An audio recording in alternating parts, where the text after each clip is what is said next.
Hello, hello. Welcome everyone. I believe the time is ripe for us to start. Perfect. Okay. So, let me welcome you to actually Extra Life, 2020 Tomb Raider Community Fundraiser, to my TR Classics No Deaths Challenge. So basically what the gist of this challenge, really more than anything, is to go and play the first 5 Tomb Raider Classic games and see how long I can pretty much survive in each and every one of them. Meaning, as soon as we die in the very first game, we are gonna move on to the second one, and so on and on and on, into the 5th one, right? And we'll be spending the next 2 hours together like this. And I'm quite curious myself how long I'm gonna last. There's always the risk that we might die prematurely, in the 5th one, but, hopefully not. Hopefully I'm a bit of a better Tomb Raider than that.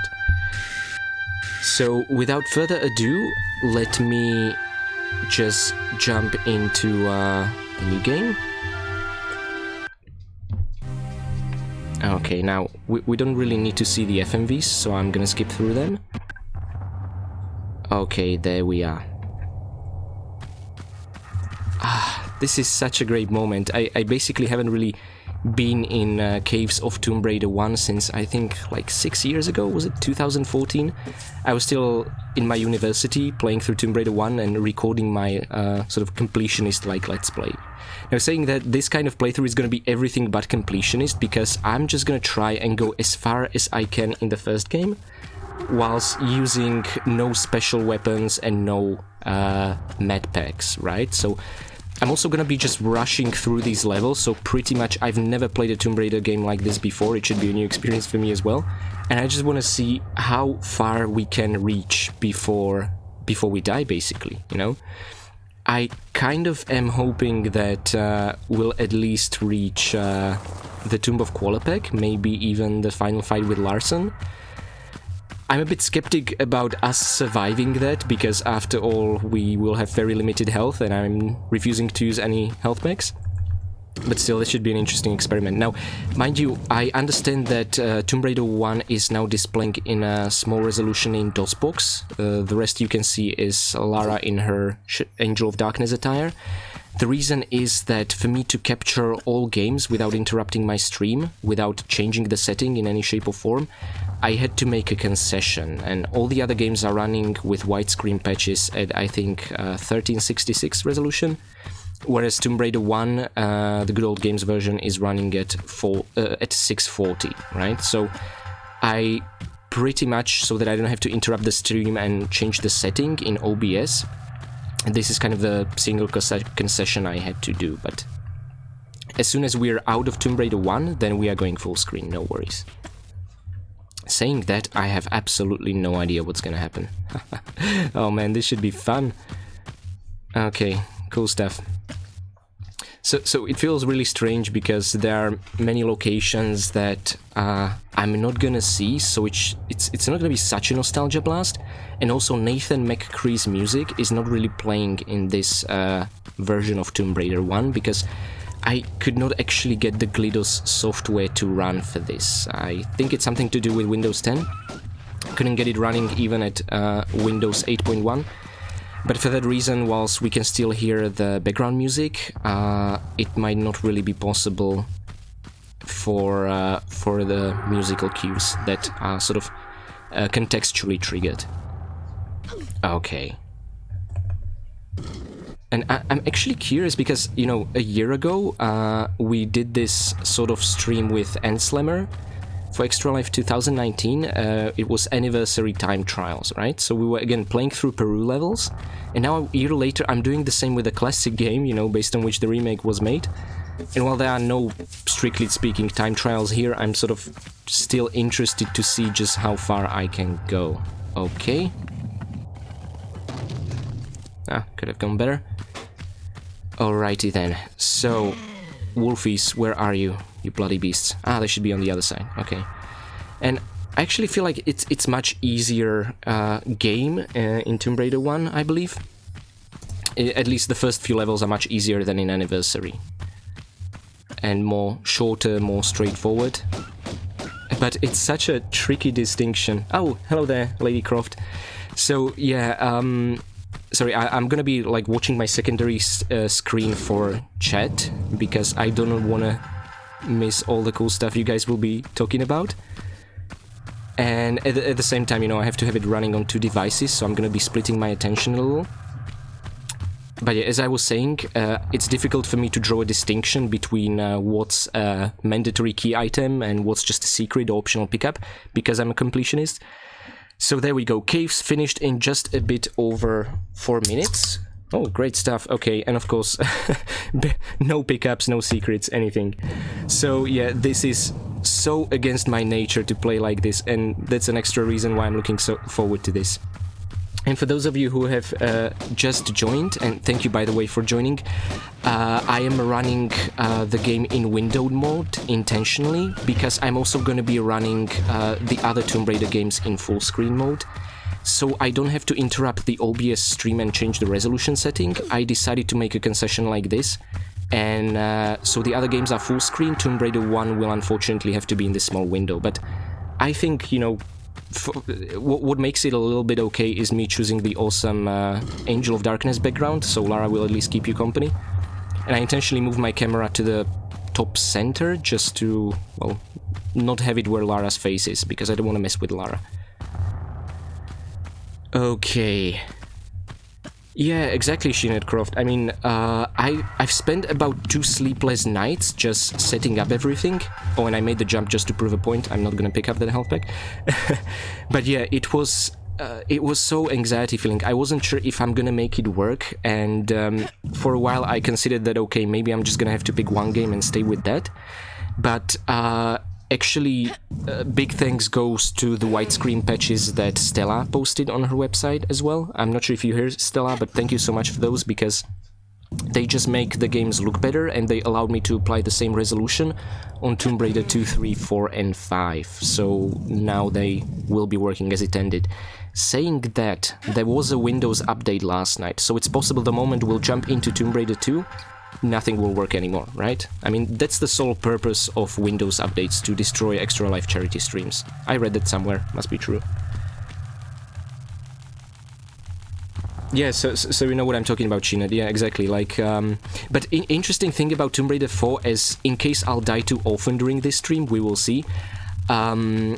There's, for some reason, on this device, and after I applied the widescreen patch, the game has very low gamma settings, meaning it's super dark and difficult to see. And Tomb Raider 3, for example, has an in-game setting where you can basically brighten up the game a little, but Tomb Raider 4 and 5 no longer have that. So Tomb Raider 4 is very dark on this device, for some reason. Oh, thank you for the following. Sorry if my reactions are gonna be a bit delayed, just switching between 2 screens. I mean, the bats took a large portion of our health down, that's just embarrassing. Now, interesting thing about playing City of Wilcabamba, you know, when you're sort of speedrunning through it, is that you don't really have to visit the fountain or even go to where Paddington the bear is. But I'm totally gonna do that even if we don't have to, because I want to die most painfully in this challenge. Oh, no Paddington, stay where you are. Oh, okay, so just a bit of a callback to Elsie Lady Croft's stream yesterday of Anniversary, where she was fighting Paddington. Hello Stella, welcome. I hope you managed to get some good night's sleep. I managed to sleep for like 6 hours actually, which is really good, so hopefully I'm gonna do well on this stream. But I know Jeffrey, for example, was really unlucky with his 30 minutes break. Okay. And onward we go. I think there are some, yep, blow darts over here. So, wolfies, let's take care of them. It's been actually such a long time since I said wolfies whilst playing Tomb Raider 1. Bloody hell, 6 years. Ah, the nostalgia hits hard, it really does. Okay, I'm not sure how the relocking works in this game. Sometimes I just let go of the control and repress, but it doesn't change the target. Huh, it's strange. And on a few occasions when I'm gonna check the chat, I'm just gonna pause like this. Yeah, dehydration, that's a big thing. I actually have a can of Red Bull and tea, a very hot cup of tea over here. Both do... Actually, surprisingly, even Red Bull does wonders with dehydration. For me, at least. Okay, and this is just to ensure that I will not fall asleep as I'm jumping across a spiky pit. Okay, there we go. Cool stuff. And again, for those of you who have joined a bit later, so the purpose of this sort of no deaths challenge stream will be not for me to play for 2 hours without any death. I'm not that good. But the moment I will die in any of these games, I will switch to the new game. So basically the challenge is all about seeing how far I can get in a given Tomb Raider Classic without dying, and the moment I die, there's no reloading, no second chances, nothing like that. It's just me moving on to the next game. And, well, we have 2 hours and 5 games. I really am hoping that I'm not gonna make it to a point where I would die in Tomb Raider 5, but everything is possible. We'll see. Ah, thank you, yeah. It's actually something I've been wanting to do for quite some time now, and I remember I was watching one YouTuber, Tina von Rotten, she was, and from Switzerland, I think. She was doing great Let's Plays of the classic Tomb Raider games, and I was watching her like 9 years ago. I was still in my secondary school, and I thought like, oh my god, wouldn't it be great to get several YouTubers who are playing Tomb Raider classics, for example, like also, oops, god damn it, Badass Games and people like that, and you know, have like a stream of 4 or 5 players just running through, doing the same challenge at the same time, basically. See who makes it more further in a game than others, you know? And just make it like a live collective challenge. But for now I'm sort of like testing a proof of concept just to see what it will be like. And again, to make it more interesting, because I consider myself fairly experienced with at least the first 3 games of Tomb Raider. To make it a bit more challenging, I'm gonna play a bit recklessly. I'm gonna try and rush through these levels to get as far as possible. And I'm not gonna be picking up any health packs, any ammunition. I'm not gonna be using any health packs or any other weapons. It's just gonna be poorly ill-equipped Lara getting as far as she can before dying. Because, let's be honest, it wouldn't be fun if I was to survive for too long in one game and not move on to the others. Okay. But say, oh my goodness, good thing my instinct told me to make a safety drop, because this is not the case in Anniversary, and since that's the more recent game I played, it has overwritten my memories of Tomb Raider 1. It just works crazy like that. Okay. And onward. Now that should be very easy to dodge traps. Now I said I'm gonna be reckless. I'm not sure. Me trying to time traps correctly is not reckless, so I apologize for that. And by the way, I love doing this. You can avoid falling there. It's, again, it's pointless because you have to fall there, but, you know, it's the principle that counts. It's the warm, fuzzy feeling that you fool the system somehow. Now, we can climb out of the fountain and fight another Paddington, or... Wait a second. Ah, there's the tunnel. Okay, so first let's go into the tunnel. And... mind you, maybe it's even visible on my web camera, but there's a very strong sunlight coming in from the window next to me. I was not expecting today to be a sunny day when I was setting up, and as it turns out, that bastard just decided to appear on the sky. So it's actually making it a bit hard for me to see, and especially in Tomb Raider 1 on its small resolution. So that's also a reason why I'm tilting to the side a little, just to get a better angle. So it's another thing that makes this a bit of a bigger challenge. I don't know where I'm going or what I'm doing.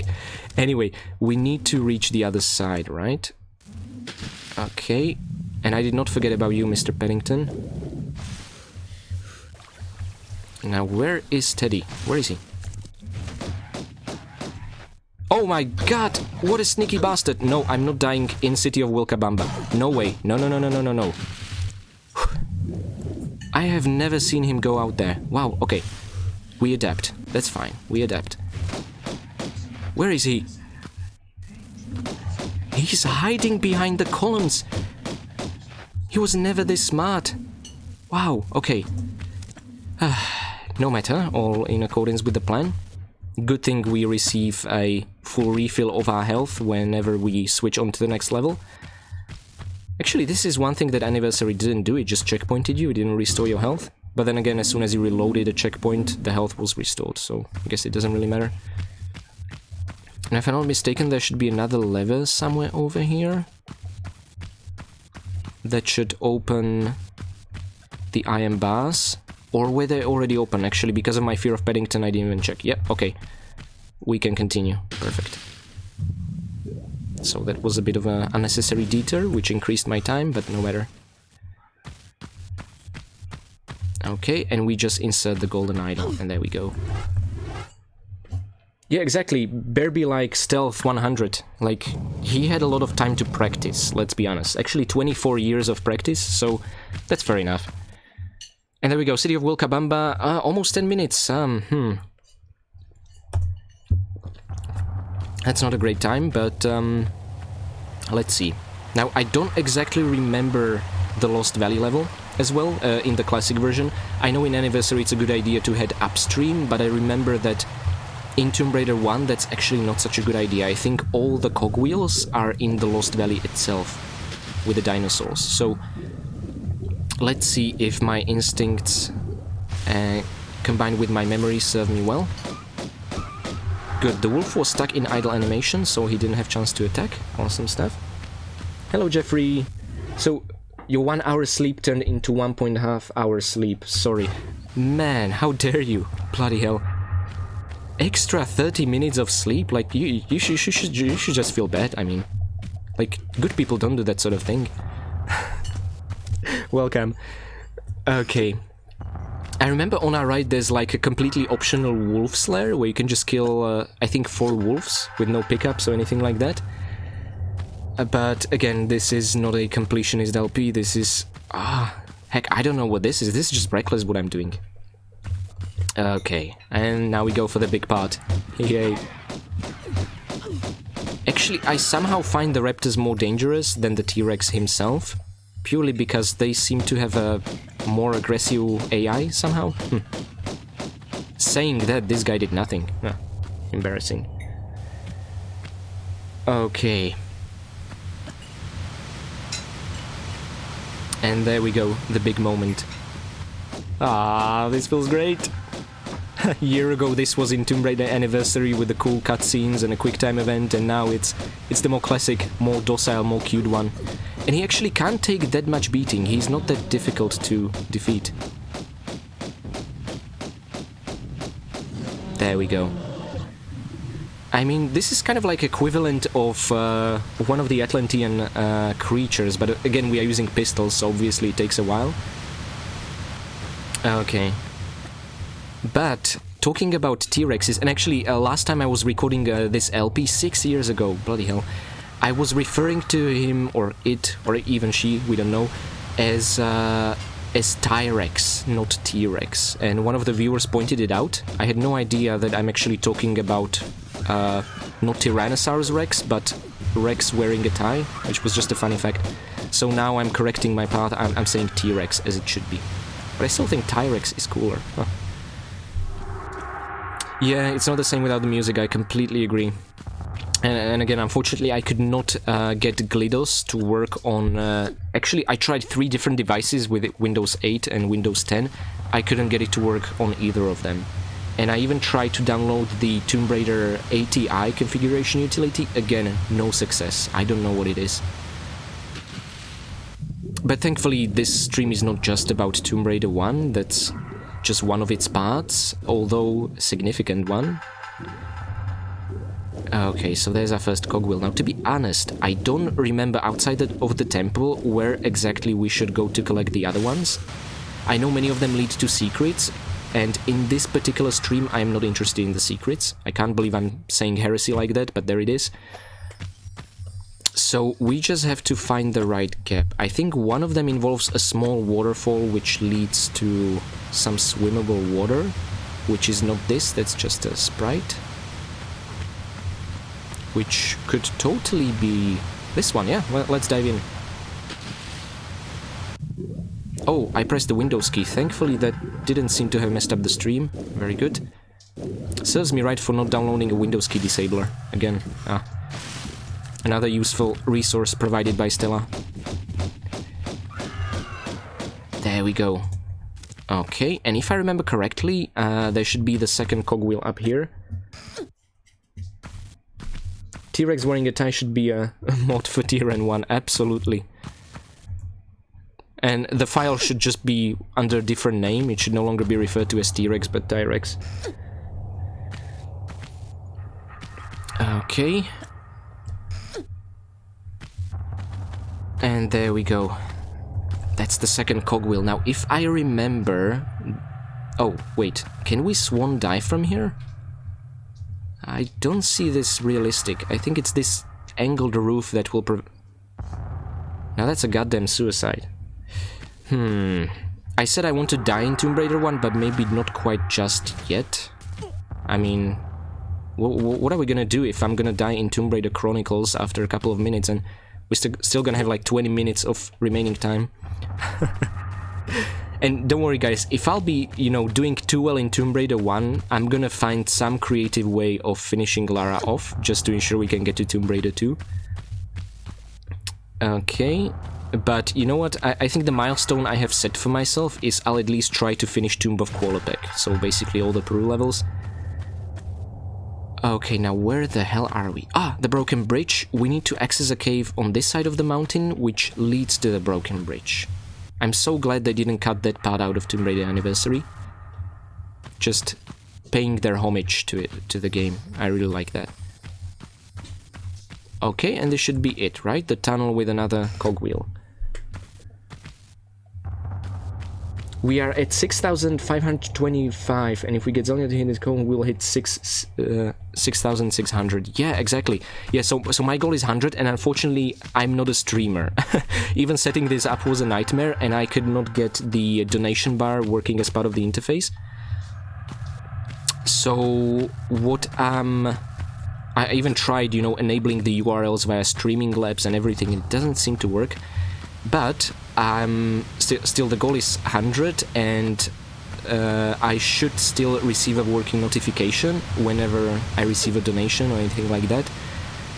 So thankfully we will know about it. Sorry, I just had to do this for posterity. Okay, and in case you have just joined the stream, so welcome to Extra Life 2020 Tomb Raider Community Fundraiser. This is the Tomb Raider Classics No Deaths Challenge. And Extra Life is, with our assistance, collecting money to give to the Children's Hospital Network, which, please correct me if I'm wrong, but is a network of hospitals in US and Canada, supplying the necessary equipment and providing financial boost to parents who can't afford treatments or surgeries for their children. That probably isn't a more noble goal than that, now that I can think about it. And another awesome thing that Extra Life as an organization does is it... I think they understand that money is fundamentally boring. I mean, money's not going to make you happy, right? So what they do is not just that they funnel money to other organizations, they also actually use that money to buy gaming consoles and systems and bring games to children stuck in hospitals, which I think is just absolutely amazing. And I feel like that's one of those things that really stuck in my mind, as opposed to other charities. Like, these people actually bringing video games to arguably people who need it the most, right? So again, when you're donating, just so you know where the money goes, and we as members of the TR community, we don't really get the money or anything like that. Like, don't worry, it's not going to be misused. We serve as funnels for the money to go to the Children's Hospital Network, so it's safe, no worries. Okay, now we are going upstream. Oh! Okay, that would be a slight detour. Not a deadly scenario, but still, that would be annoying. And, oh my god, my just old reflexes kick in, and I know there's a secret with a large health pack at the very source of the stream. Get it? Stream? We're streaming? Oh, I should just kill myself. Anyway, and I'm not gonna get it, you know? I'm just gonna leave a pickup, a secret no less, just hanging in there. This is so wrong. It feels so wrong. Yet it's so liberating, because I know I've beat the game and recorded it knowing I've taken every single object, killed every enemy, and so on. By the way, if you suffer from the rare disease of completionism, like I do, that's not something that children's hospitals can help with, but if you're looking for some guide or walkthrough on how to beat the classic, the first 3 Tomb Raiders, and kill every enemy, find every object, get every secret, and so on, feel free to check out my YouTube channel. It's Zelgadis115, and you will find guides not just to Tomb Raider 1, 2 and 3, but also to Unfinished Business, Return to Egypt, The Golden Mask and The Lost Artifact. And I'm actually soon about to start working on Tomb Raider 4, which is... oh man, I have such love and hate relationship with the game. Because it's Egypt, I love it. It also was finally a refreshing and advancement in terms of what the engine could do, and the atmosphere is amazing. On the other hand, if it's your first playthrough of the game, it's an absolute nightmare. But if you know what you're doing, I think it's one of the more enjoyable Tomb Raiders to play. Anyway, I digress. Let me check the chat, actually. You're afflicted with this also. I think that explains why... why you are writing the walkthroughs that you are. Ah, these hospitals treat kids from all around the world, so not just... Oh, okay, cool. So I'm hoping, you know, like they have a broader focus. That's good. Maybe even some hospital in Slovakia, where I'm from, will receive. That would be cool. And yes, I do have bad withdrawal symptoms, and I think they're gonna get worse as we are progressing through the game. But first of all, let me do something that I've been itching to do for a long time, and that is make a swan dive from here. Or is that not gonna happen? Wait, wait. Oh, yes, perfect. I was worried for a while that we are gonna hit a solid tile or something like that. Cool, so we made it even through Lost Valley without dying, and Tomb of Qualopec is next. And I'm actually kind of impressed by myself because I haven't really practiced or anything. I want this to be like a raw experience. This is kind of like my muscle memory of these levels and what I remember when I used to do the LP. You do it for your own mental health, not out of kindness. Yeah, I mean, that's fair enough. When you really think about it, I feel like most people who help other people actually do it for their own sense of well-being. In a way, it's very selfish when you think about it. And I don't think that's wrong. It's just, you know, if helping others is what makes us happy, fine. I mean, it's still a bit selfish in a way when I think about it philosophically, but I don't think it's wrong or anything like that. Okay, and there's a... I probably shouldn't have made the jump. But it's fine, come on. Lara, can you touch the boulder whilst it's passing? No? Oh, okay, well, whatever. I didn't want you to anyway. Okay, so now, again, it's an interesting comparison to Tomb Raider Anniversary, because, whoa, it used to be like 2 side challenges, but 3 switches incorporated in them. But anyway, first I'm gonna do the one which I find to be the least exciting, and the one which I often mess up. So, first of all, I think we should ignore this lever. And I love the fact that it's a chessboard, but it's only about moving 2 pieces into correct position, like that's all there is to it. But it's easy to mess it up. If you're eager to press levers, you shouldn't. Okay. By the way, I'm not sure if I pointed this... Oh, god damn it, out before. But these symbols, the 3 symbols in Tombs of Qualopec, are the same ones you can see above the main entrance gate in the FMV introduction cutscene to Tomb Raider 1. And Lara is actually pressing the sort of like, I don't know what to call it, belly button of one of them to get inside. And that's when the wolves will chase down and eat Pablo the guide. So, by the way, I don't know if his name is Pablo, I just decided to call him like that because he looks like a Pablo. And, yeah, so again, I love the fact that, you know, often when you play the older games especially, and there are FMV cutscenes, there's a big sense of disjointment between what the world looks like in FMVs and what you actually see in the game, right? Like, the technical limitations are like this harsh reality that hits you, like, okay, the FMV was pretty, but that's not what we're gonna get in the game. But I love the fact that in Tomb Raider 1 they kept the consistency and the consistent art style between the FMV and what we actually get in the game, so very cool. Okay, we can get onto that piece, but I don't think we should now, because we can use this back door to press the lever I was talking about. And this will move the piece, and by even accessing that corridor we have like a back door, sort of a shorty cut to get back to the piece, if that makes sense. So I think I'm well on the track. Carlos, could be, yeah. Who's Carlos and Pablo? I don't know, guys. Should we tell Dachi Raider the truth, or should we just keep it away from him?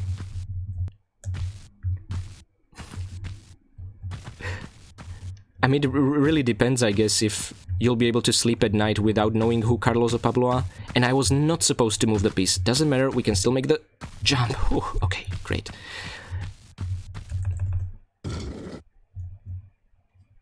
Ah, right. That's fine. I don't know why, but I think Beard Boggle inspired me to be a bit mean to Jeffrey, so because it's just so much fun. But I really shouldn't. Okay. You're at the point you can sleep with your eye open now. That's how sleepy I am. Pablo is the T-Rex. Yeah, and Carlos, Qualopeg's real human. Well, I disagree, Stella. My theory is that Pablo is the T-Rex and Carlos is the Tyrex. They're cousins, but I'm not entirely sure. Okay, and on to the first lever. Ooh, yeah, there we go. I'm always a bit nervous about this slight unresponsiveness of making running jumps in Tomb Raider 1, because they are not quite as fine-tuned as they are from Tomb Raider 2 onwards. So, you know, just a mistake like that can cost us Lara's life. Okay, now the other two challenges. Now, I think a raptor will spawn here. Oh my god, that's a bit too close for comfort. Thank you, Lara. Thank you for being cooperative. By the way, we don't have a shotgun because as I decided not to pick it up. I mean, strong weapons are for losers, am I right? Am I right? No, I'm totally not right. But either way, we are not really gonna be using other weapons, but shotgun is a great weapon for Tomb of Qualopec. Pretty much on the wolves here, on the raptors, and also at the final boss at the end. I'm trying to keep it mysterious, assuming you guys haven't played Tomb Raider 1, I don't know why. I'm talking about Larsen, of course. But yeah, Larsen is the point where I don't believe we'll be able to finish this level without using a health pack, because we'll have to be climbing out of water whilst he's sniping us like pretty much every other enemy in Tomb Raider 2, especially the Venetian levels, in Marco Broccoli's hideout. So it's gonna be interesting to see if we survive that. And if not, we are not gonna survive Venice level in Tomb Raider 2. I really don't think so, but it's gonna be fun. And if by some miracle, as I said before, I will survive the encounter with Larsen and we'll move on to the Grease, I will quit Tomb Raider 1, I'll consider it a challenge complete, and I'll move on to Tomb Raider 2, just so we don't stick around with one game for too long.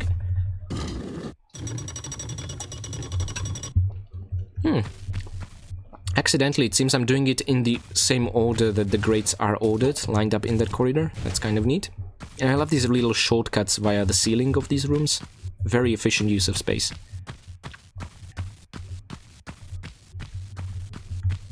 Okay, and I think this is the easiest one of them all, if I'm not mistaken. Ah, Macho Broccoli. Sorry, is that the way Steve-O War used to refer to him, as Macho Broccoli? Yeah, I think it's very appropriate.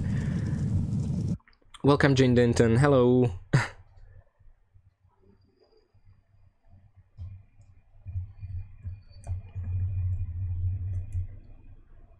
Okay.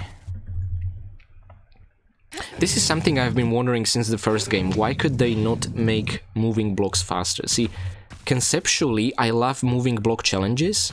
I think they're just a fun addition to the game. But why the execution? Why does it have to be so unbelievably slow? I believe the engine could manage it if it'd be faster. Were they aiming for realism?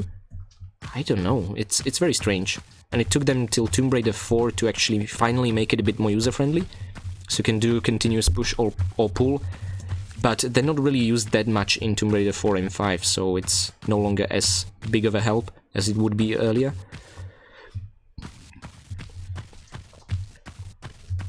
Okay.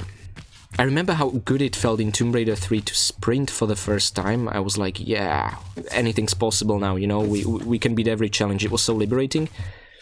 And then the reality hit me, you know, that, wait a second, if I was a game developer and I added this sprint feature into a game, I'm probably gonna design my levels around it. So I very quickly realized the sprint is a great addition, but at the same time, they're gonna create challenges which are impossible without the sprint. So it's more like a necessity tool, and rather than a cool upgrade. So think of it like a key item rather than, you know, some boost to Lara's abilities. Actually, I pretty much just described the Angel of Darkness upgrade system. I feel stronger now. Okay, now there shouldn't be a second boulder, but the rubble here is really vicious, but I'm always gonna just take a step back. Whoa, okay. And we can't really even properly see where it's coming from, right? What did I say about not being careful and rushing through the level? Come on, Lara. And I actually appreciate the fact that the rubble here can genuinely kill you, because actually in Tomb Raider Anniversary, it was just a special effect. Like, the camera was shaking, you could see some particles of falling rocks, and that's it. Like, there was no actual danger in the Tomb of Qualopec collapsing, but in Tomb Raider 1 there is, so that's cool. Oh my god. Larson, there you are. Wait a second, you're against the wall? I'm not gonna be able to get behind you like that. Please have mercy, I can't shotgun you. Larson, don't. Son of a... Yes! We did it! Okay, let's see if the cutscene will work. It does. Now. I'm not quite sure if I've got yours, though. Hello? I'll heel and hide you to a barn door yet. Of course. You and that driveling piece of the Scion. You want to keep it so bad, I'll harness it right up your... Wait. We're talking about the artifact here? Damn straight we are, right up. Hold on. I'm sorry. This piece, you say. Where's the rest? Miss Natla put Pierre DuPont on that trail. And where is that? Ha! You ain't fast enough for him. So you think all this talking is just holding me up? I don't know where his little jackrabbit frog legs are running him to. You'll have to ask Miss Natla.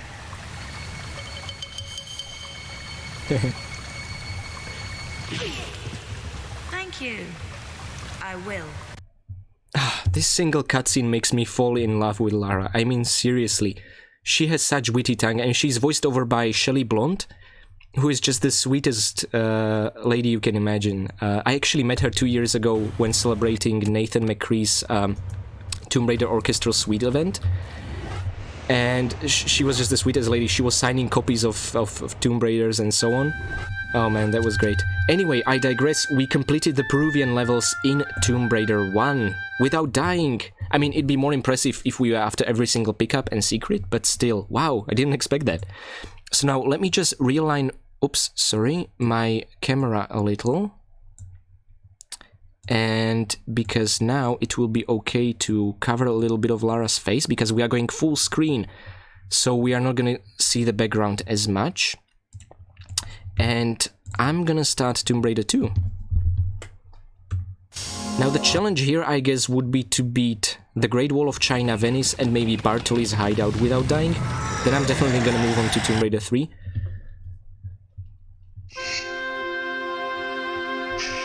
Okay. Yeah, I'd also want to know who voiced Natla. Yeah, that'd be really neat. And there we are, and I'm looking at the stream right now, it's working. Thank goodness, you have no idea how much work and effort went into making the consecutive stream accept both games and switching between them. Ah, great. Or maybe you do, sorry. So, let's start a new game. Again, I'm skipping through the FMVs here, because we want to get to the action, right? Our time is limited. Now, Great Wall of China is an unforgiving level. It's possible I might die here, so that means we'll get to see Tomb Raider 3 earlier. But oh my god, this is my most favorite Tomb Raider game. I don't know what it is, but I think it has to do something with the fact that the first one I ever played was Tomb Raider 3. And it was just unforgiving hard. I could not complete the jungle level in like a year's time. It was crazy. So I was just sticking around Lara's mansion all the time, too scared to venture outside as a kid. It was also the first 3D game I ever played. Whoa, made a lasting impression. But then, here we get Tomb Raider 2, which is just brighter. The levels are less brutal, more straightforward. And I don't know, there was just something warm and welcoming about Tomb Raider 2, and for some reason at that age, what I most desired was to play some urban level with Lara, because I thought, okay, Lara is in tombs, that's nice, but I bet if she'll be in an urban level, she'll be jumping across the streets on top of car roofs, and there'll be so many people to bump into because it's a city, right? Like, it was a kid's perspective on how games work. And then I realized that Tomb Raider 2 in its very second level brings you to a city. I was like, whoa, mind blown. And Venice, no less. I've been 3 times in Venice and I'm absolutely in love with the city. And each time I'm there, I think about the 3 Venetian levels of Tomb Raider 2. Sometimes I even listen to the Venice violins when I'm in Venice, because it's a heresy not to. Actually, last year in November at this time, I was in Venice. That's sad. This outbreak has to stop. Okay. Now, back to the China, however. Yes, the cool thing is that even during different camera shots you can still control Lara, so I started prepping that jump even though I wasn't looking. And now normally I take my time shooting the crows here, but this is the reckless playthrough, so let's just dive straight into the water. Woohoo! I managed to initiate a mid-air roll, that's very good. And get the guardhouse key. Oh no, I should not have used that flare. I only have one more flare. And I'm not picking up any non-essential items. That means... oh, bloody hell. Well, it's gonna make this a bit more interesting. Okay, now I said I'm not picking up secrets or unessential items, but in Tomb Raider 2, I am gonna make an exception.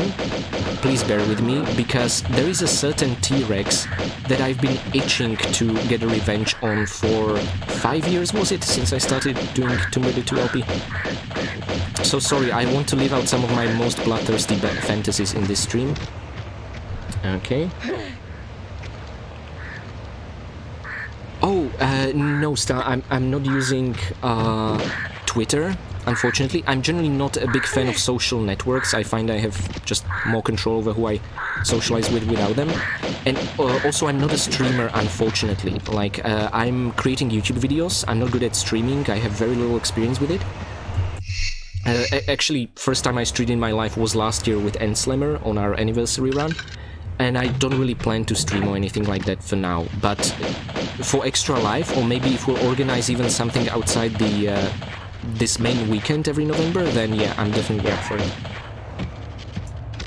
No, but thank you for asking. Have you played the Nikobas remake demo of TR2? I did not. I could not make it work on my laptop, unfortunately, so I watched someone else's playthrough of it. And I think with the exception of how Lara looks in that demo, I loved everything about it.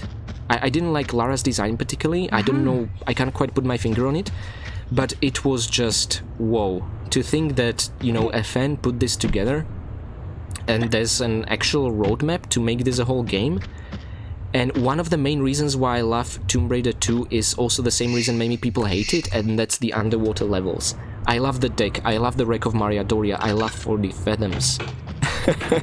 Which said probably nobody ever. And if someone's gonna make a remake of that, I want that to happen so much. Like, that's probably also, along with Venetian levels, that's what I'm looking forward to the most. Then again, there's also Barkhang Monastery.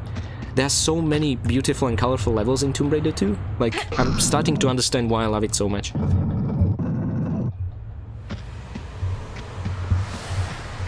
Okay. Now the sort of reckless raider in me wants to just dive along there, but no, let's take the careful shimmying path for now, because the amount of damage we can take here might make it impossible for us to finish the Great Wall of China later on, depending on how good or bad I'll be.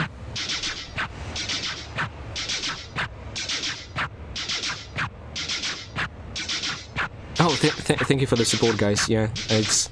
I think last year when I really tried without Endslammer, my friend, to stream alone on Sunday, I think that was the first time I realized how difficult it is to keep track of chat and the game at the same time. And it was just an interesting challenge of where to assign my cognitive resources in any given moment without like abruptly pausing the game, which is something I already did a couple of times now. But anyway, my favorite trap gauntlet ever, and a rude awakening that yes, this is the first level, but we're not gonna take it easy on you. Okay. Now, I want to pick up those clips and not get killed. Lara? No, Lara! No!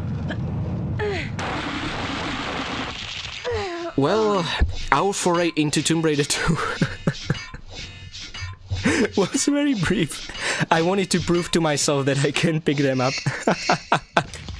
If she wouldn't bump into that awkward angle at the very corner, we would have made it with those clips. I managed it once in my life. Like, I have the bragging rights, and I wanted to relive my past glory.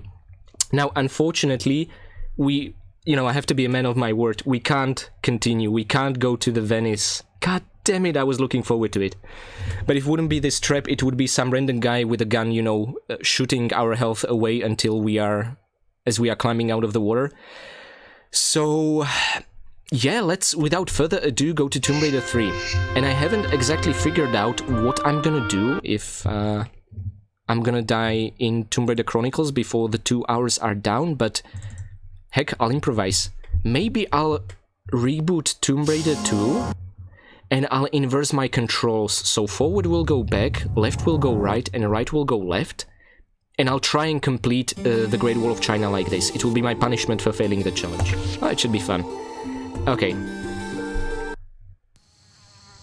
Yeah, TR3 is fun, and I think it's similar to my feelings from Tomb Raider 4. I feel like it's especially fun once you know what to do, but sometimes figuring out what to do, that's a bit of a nightmare. And by the way, I know there's a shotgun over here, but this is not that kind of playthrough. We are gonna leave that shotgun where it is. We're not gonna use any weapons outside the pistols, and actually, maybe some of you have watched my LP from the time. It was 3 years ago that I did a completionist let's play of this game. I was after all kills as well, and you know what that means. I was killing every single monkey we could encounter. So now I'm gonna make amends, and I'm gonna try and kill none of them. Even the aggressive ones. We'll see how it will go. Maybe the monkeys will cause our untimely deaths, but, you know, let the monkeys have their revenge on Lara. I'm kind of looking forward to see what will happen. So yeah, this monkey over here picks up the health pack, and it actually shows us the direction where the lever is, so we may continue.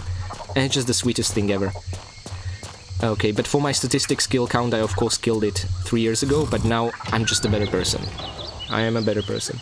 Exactly, poor monkeys, right? I lost a lot of sleep when I was doing it, but I knew it's for a good cause, you know? I was doing it to prove what the kill counts in the levels are, so that nobody else ever has to do it ever again, unless they want to, of course.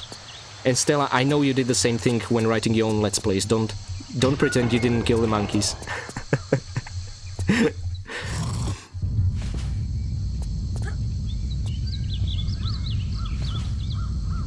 Tier 3 is a fave of mine. Area 51 made me hopeful I can get back to my home planet someday. Home planet is where the heart is. Okay, and over we go. Okay, sometimes the keyboard language changing overlay shows up whenever I use shift control. I don't know why, because that's not the shortcut for changing keyboard overlays, but there you have it. Tiger! Yes! But it's the extreme Tomb Raider. We're not afraid of anything. And also, I love the sound of Lara's pistols in Tomb Raider 3. They finally feel like they have a punch to them, you know? Unlike in Tomb Raider 1, where they feel like you're just smashing plastic glass or something. Whoa! I chose the wrong direction intentionally because this is the extreme Tomb Raider. And also, in Tomb Raider 2, the sound the pistols made was just... again, like, they didn't have any punch to them, you know? But in 3, oh yes, baby. And I think in Tomb Raider 4, it's the same sound as in 3. No, Lara, don't shoot at the monkey. God damn it, you bloodthirsty bitch. But in Tomb Raider Chronicles, the pistols again have a new sound, which I think is the most beautiful out of all of them. But we'll get there, I'm sure. And I think the monkey might actually be following us? No? Okay, it seems Lara missed when she was shooting at the monkey. That's very good. Because I promised I will not kill any monkeys, so we would have to outrun it till the end of the level, which would be pretty hilarious, come to think about it. Yeah, more balls, exactly. Like, it started with Jeffrey, and I think it's a chain reaction that will never end. And Jeffrey, you're the streamer after me, right? I should then raid you. This music, actually I'm not gonna talk whilst the music is going on.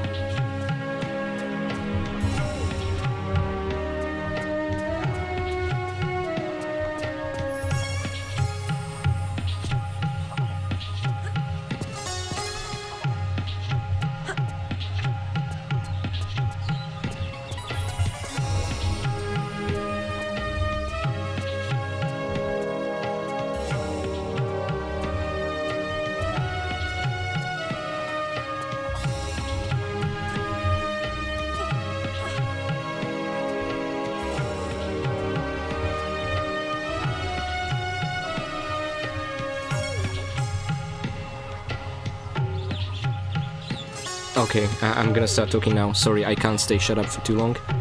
But we got a glimpse of the music.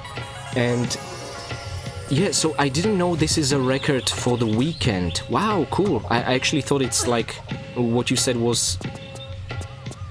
Oh yeah, it makes sense now that I think about it, yeah. So the donations still continue even after the weekend.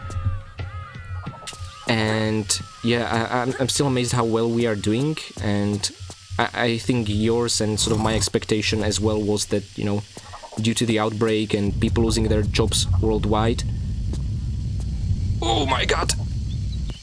Bloody monkey got in the way! Ah, okay, we're fine. I was basically saying that I was expecting many people will not be able to afford to donate, but I don't know, it feels like on the opposite, it just triggered this sense of camaraderie, is the word I'm looking for. And people were donating more than before. Actually, even I was donating more than last year, so maybe this sort of isolation did something to us and we are more generous. Nice side effect, I guess. Or maybe we are just generally awesome people, who knows. Okay. There you go. Yeah, and let's totally ignore the spike bit with all the wonderful goodies like Desert Eagle ammunition. Sure, I don't care about all pickups or secrets. Who needs them? Weak people do, that's who. Ah man, the withdrawal is bad. More balls! This is for you, Jeffrey. Let me trigger more balls. Yeah, okay. And I think there are even more of them out there, but... we don't really need to trigger them, but should I? I don't know, I'm nervous. No. Is it... Okay, it's the middle one. Oh, thank goodness. I wasn't sure if there's like a second row of balls coming from there. Okay. I love this area. I think actually this is the part where I decided to record a few seconds of nature just as a... I started doing these things in my LP where I'm just gonna take a shot at the level from a camera angle and record a few seconds, and I'm gonna let like floating text say how many secrets, kills and items will be in the upcoming level. And I did that just to capture the atmosphere of Tomb Raider 3 levels, always a few seconds at the beginning of each level, and this was the one I used for the jungle level. And I'm thinking about doing the same thing for Tomb Raider 4 as well. Lara, can you please grab the branch? No? Would that be too much to ask? Lara, at least say no if you refuse to cooperate. Gosh darn it, it worked before. I'm pretty sure this worked. There we go. Okay, that's much better. Okay, so actually we don't have to do this. We can also swim across a tunnel, but I just feel that's a bit more boring, less scenic route, so I definitely want to do this. Okay. And from over here... No, from over here, I think that's slippery part of the log. We can reach there, surely.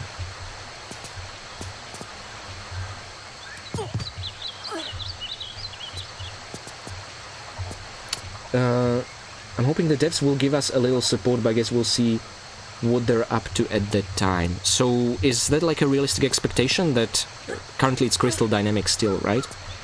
That they'll give us like some support of us doing this for Extra Life? I actually don't know the politics behind it or how it works, so just curious myself. It would be definitely great.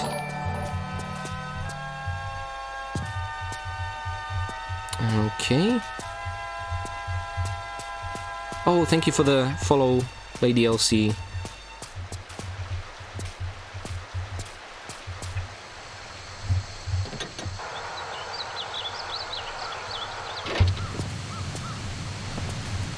Yeah, I would agree. Tomb Raider was not at the top of their list recently, definitely. Okay, now this is an interesting area because I always forget what to do. I don't know what it is about the area. I know there's a way for us to encounter a couple of tigers or flood the whole place to avoid facing them, so that's probably something I'm gonna do now. But yes, so let me just reach the other side of that crevice. I literally always lose my memory of what to do here. I don't know why. This is the first level of Tomb Raider 3 I have played it countless times. I remember everything about Temple Ruins, River Ganges, Caves of Kalia and all. But it's this part of the jungle where my mind just freezes somehow. I don't know what's causing it. Okay. Ah, okay, so I feel like we skipped a portion of the area outside, which is good for the purposes of this stream. Okay, so let's get to that movable block. This is ah, so they used to support us. Oh, that's cool.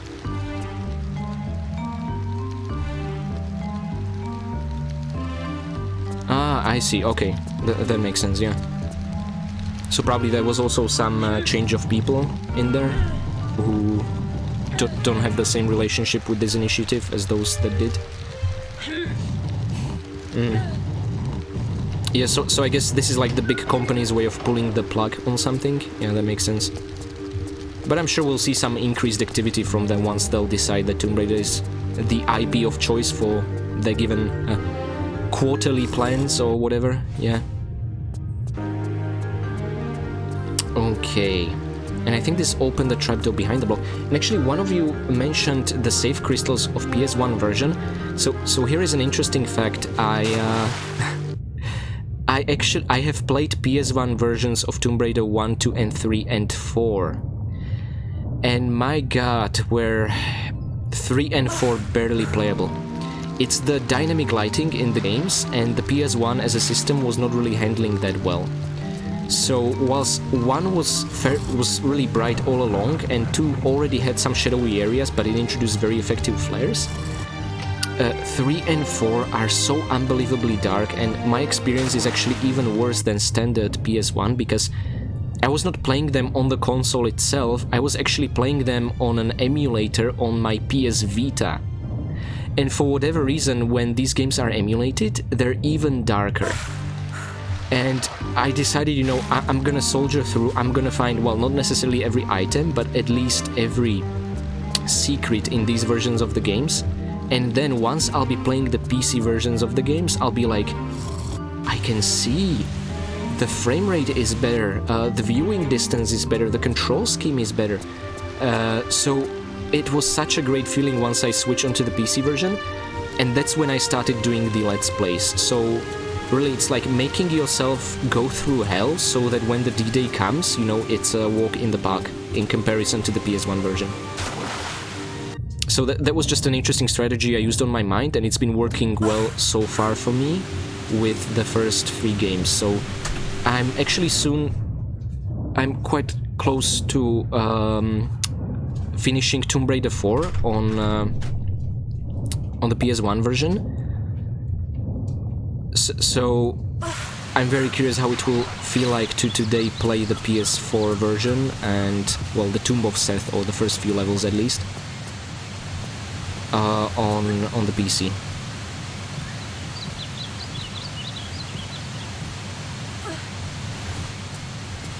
Okay. Did I say PS4 version? Sometime I get just these mind farts where I don't know what I'm saying, and my words all jumbled in my mind.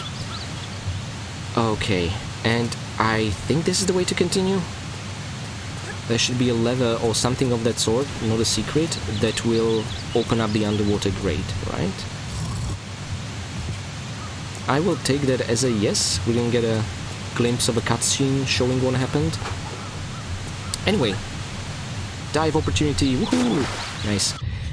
Oh yeah, that's it, finally.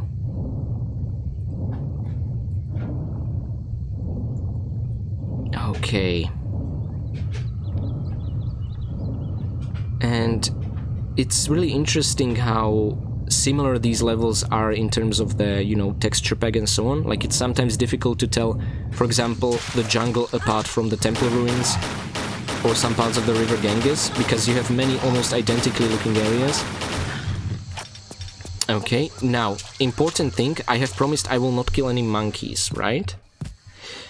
Now here is a key that we need to pick up very quickly before a monkey gets it, because otherwise our only chance will be to kill it. Oh, that was a close call.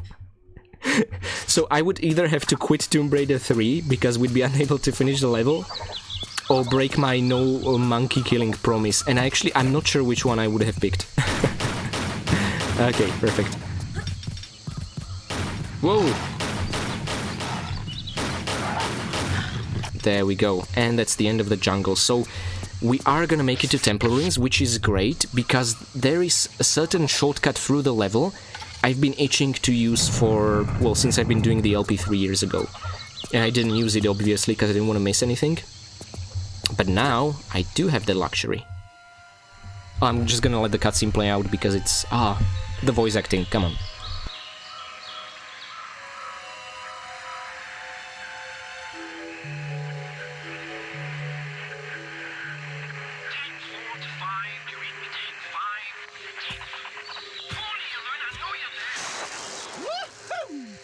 Hello? Hello? What? What do you want from me now? Nothing that taxing. Are you all right? Well, if you'd all stop, I might be just fine. Just 100%. Just go. If you'd all stop, who are you talking about? All you, hundreds of you, talking and chattering and breaking my brain up. Well, I'm not quite sure where you're coming from, but I just want to know about the Infada artifact. In the temple up there. Voodoo magic and all, huh? I don't touch this stuff myself. It's not voodoo. Look, is there anyone else here with you? Yeah, Randy and Rory. Randy and Rory? Where? What are you all doing here? Well, they're staying put in that temple. I told them not to. I warned them first. Not doing much now, I doubt, under half a ton of mudslide. Me. I'm leaving. Next bus out. This jungle has rooted enough rot into me. I'd offer the same advice to you, but you don't seem like the type to take it. To care if I said you're gonna die in there. Yeah, die.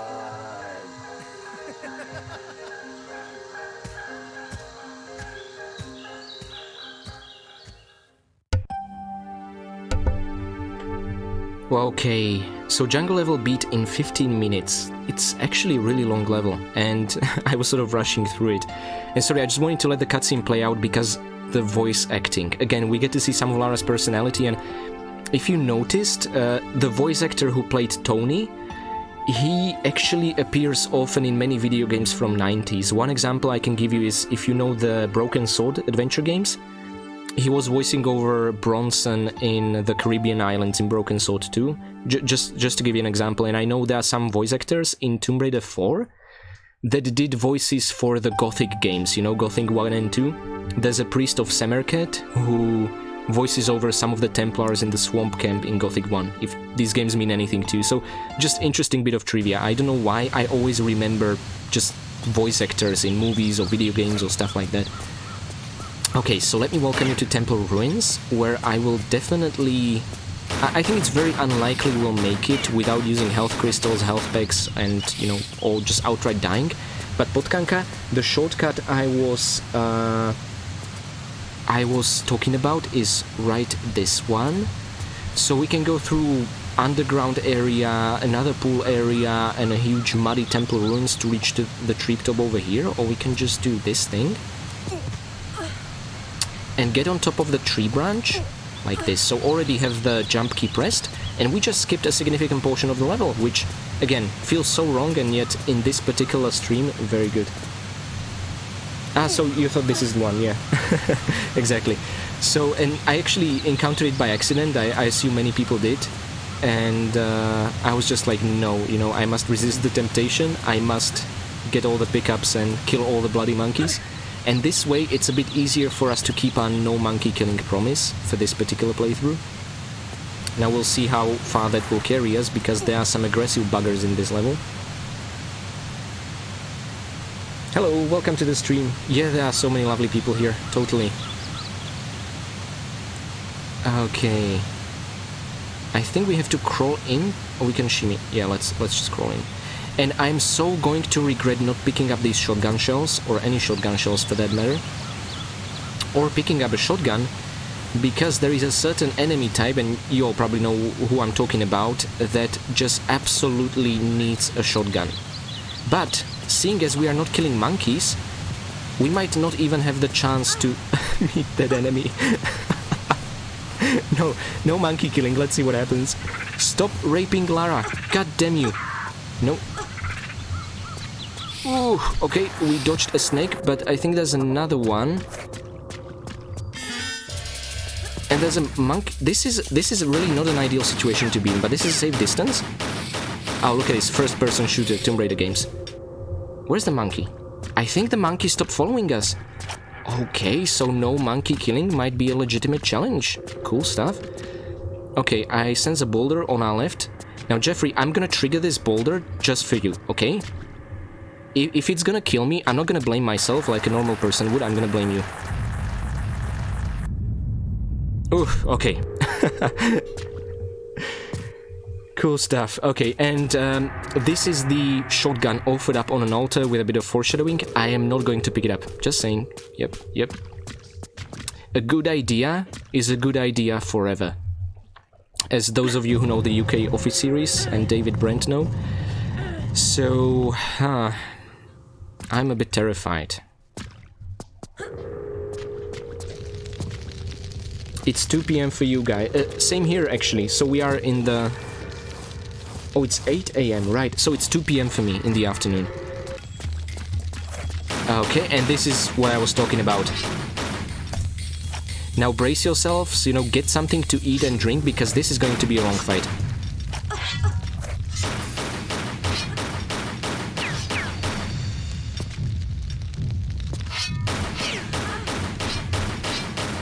So we always have just like a second or two to deal any semblance of damage for when they open up and close. And this is why shotgun is absolutely essential on these guys.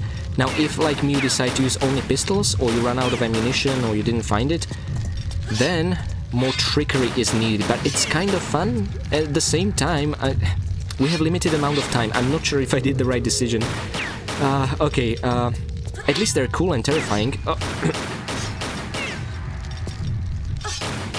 Okay, they still didn't hit us once. It's the monkey. Monkey is a more dangerous foe than a living, breathing statues. Oh. So it seems if we keep close to the statue, we are able to get more hits. Because the angle changes. Okay. It's really not good at dishing out damage. Interesting. Wow! No damage taken, if I'm not mistaken. That also rhymed. Wonderful. So... Ooh, okay, that was better than I imagined. And the absolute cool thing about these statues is that they are everywhere in Temple Ruins, right? But I believe only 3 or 4 of them will actually come alive. But there are like 8 or 10 of these statues in the entire level, so it constantly keeps you on edge and paranoid, because you don't know which one of these is gonna come alive. So you feel, when you finish the level, you end up killing like 4 of these things, but you feel like these things have been everywhere and have been pestering you through the entire level, even though that's not the case. It's just such an interesting mind trick. I love it. Okay. It's literally the fear of the unknown rather than the known. Now, there are aggressive monkeys, which is terrifying, because I promised they will come unto no harm. Whoa! Oh, forgot about that. Anyway. Okay, the monkeys can't swim, thankfully. Guess there's something even they cannot do. Oh, take care, Vagabondo. Good luck. Okay, and now let's keep to the ground, because there's a poison dart, if my memory... Ah, there it is. Yeah, we can see it. But also rubble will fall, right? Oh, what? That was quite a delay. I guess it's because it's coming from the ceiling, which is far away. Holy moly. Okay, cool. I got this. This is fine. Now, this is a big but not particularly tough area, although there is one trap gauntlet, which I'm really not sure about. We'll see. I'm gonna have to use my Tomb Raider instincts to keep me alive here.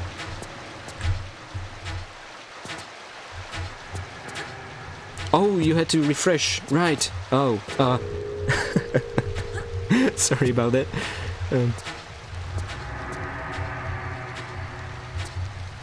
Well, but you know, the streamer said goodbye, so now you have to leave.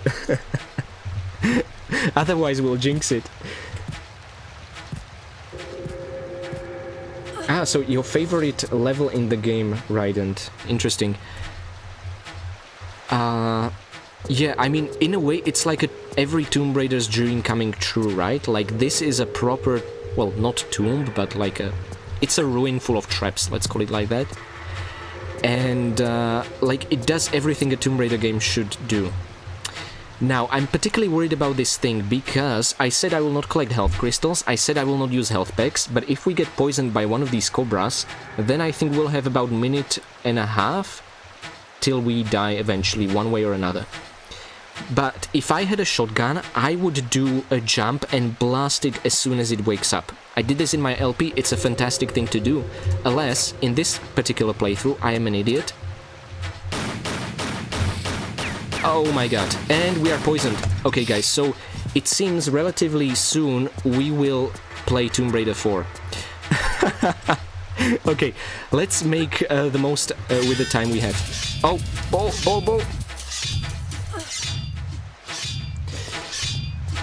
Okay, so yeah, I mean, I could pick up the health crystal and it will cure us, right?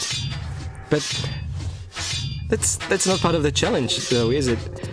Oh man, this is bloody cobra. I even was holding like the back key just to ensure Lara is backpedaling as soon as she lands, but it just wasn't enough. You told that ball to crush me. Well, don't worry. It will find Lara, you know, dead soon, succumbing to the poison, and she will succumb to another ball somewhere.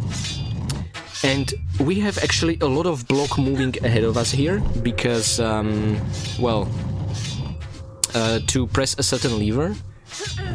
But considering how much time we have left on this earth, how about we just ignore that? There's one trap gauntlet which I would like to do. You need to finish the level before you die. Well, I could always use the finish level cheat, I guess. And that would refill our health. We still have one flare, I think, or maybe two? One flare, so could be done, but no. So I'm gonna try and survive this. Let's see.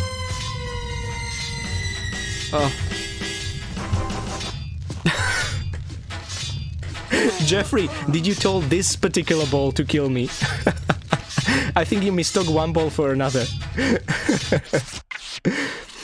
Nah, I didn't say I cannot use cheats in this challenge, but it just seemed right. So it was a ball, a poisoned, and spikes in one go. Oh, that's great. So instead of one death, we get 3. According to that logic, we should skip to Tomb Raider 4, 5, and 6. Yeah, we should play Angel of Darkness, but no. I only have the first 5 Tomb Raiders installed because, well, I did not expect such a ballsy challenge, but that's part of the fun. Oh dear, my reputation is at stake here. Okay, so onward we go to the last revelation.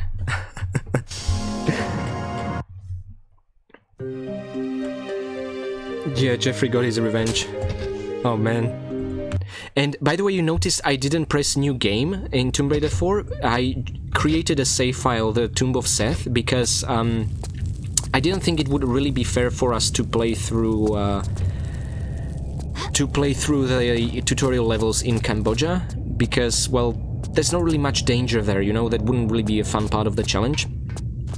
And I said I'm not really gonna take any optional pickups in this particular challenge, but I am taking the flares because, as I said before, Tomb Raider 4 on this device is unbelievably dark, so yeah.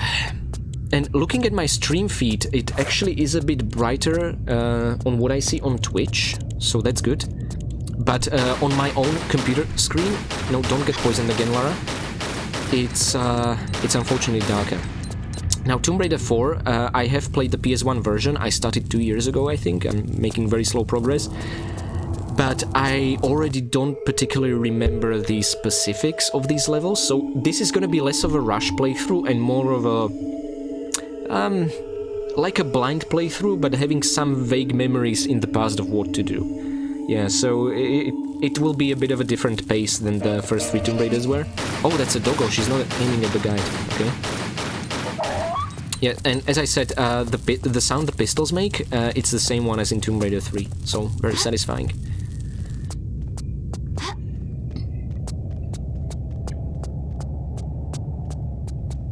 Plus, Omega Von Croy sucks.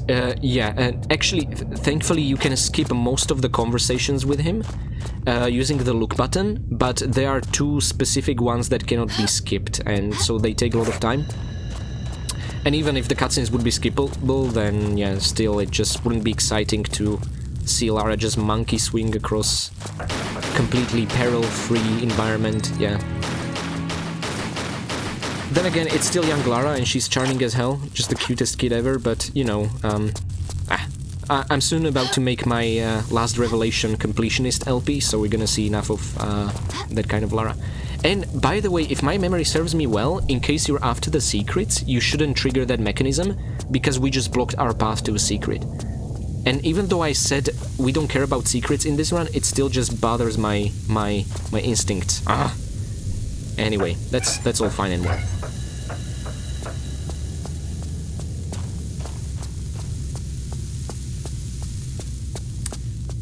Yeah, Potkanka, this level also confused me as well, because I remember I was, what, 4 years old when this game was about to come out? I was a little kid, I could barely read and stuff, and I had this, like, PC Review magazine, which had, like, previews of Tomb Raider 4, and I was, and still am to a certain extent, a big fan of ancient Egypt. Like, I just always loved the culture, found it fascinating, absolutely gorgeous and beautiful. Imagine how happy I was playing Assassin's Creed Origins, my goodness. And, like, this was Tomb Raider that was just in Egypt, like, that was a dream coming true for me, yeah? And, however, when I started playing it, me and my brother, as kids, without access to internet and walkthroughs and guides, so these were dark ages because we had no idea Stella exists, very dark ages. We really didn't know how to continue in the Tomb of Seth, and I remember that once a year we used to meet up with our cousins during summer vacation, and they had internet connection, like they were the cool kids. So they were actually able to tell us how to continue with the Tomb of Seth, and the challenge where we were stuck in was exactly the sort of fiery tiles symbols that you have to jump on in a certain amount of time. It's a room we'll see in a short while. Lara? My goodness gracious! Oh, these are slippery! You have got to be kidding me. This was awful. So this is a slippery slope, so Lara just kept sliding into the doggos. Wow. Well done. I hope we'll make it to the second level to get a refill of our health, otherwise I see our chances of dying in Tomb Raider Chronicles as very real. But come on, at least it makes the challenge exciting. And we get to see a Sphinx! Oh man!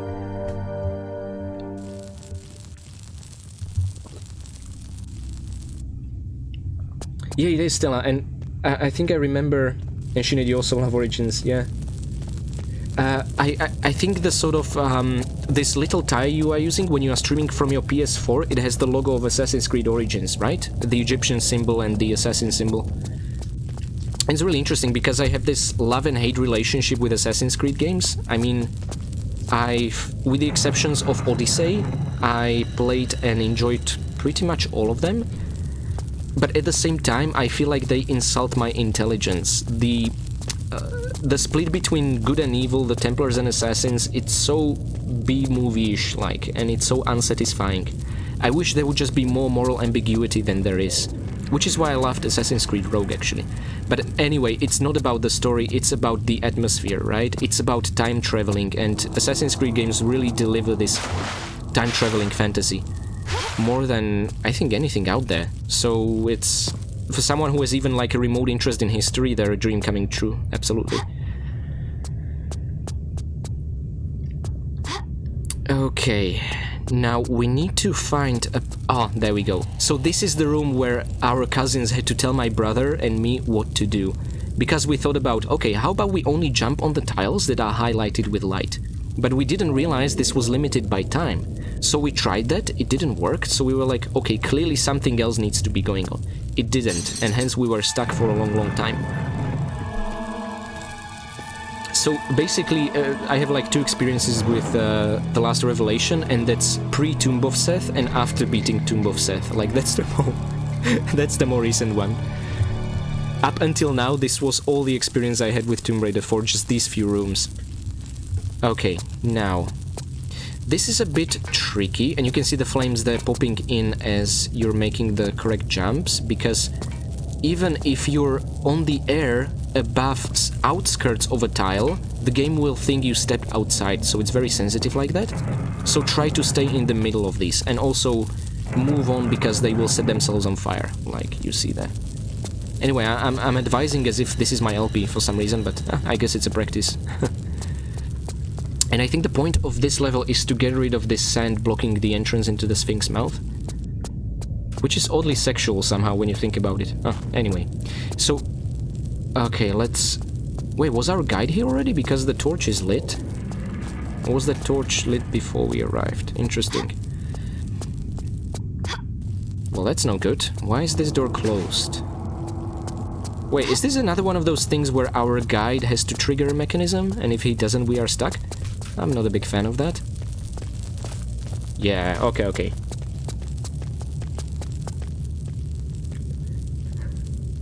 That's interesting. Someone played Lara's Home because they couldn't figure out how to start the main game. So for a long time, I only played Lara's Home in Tomb Raider 3.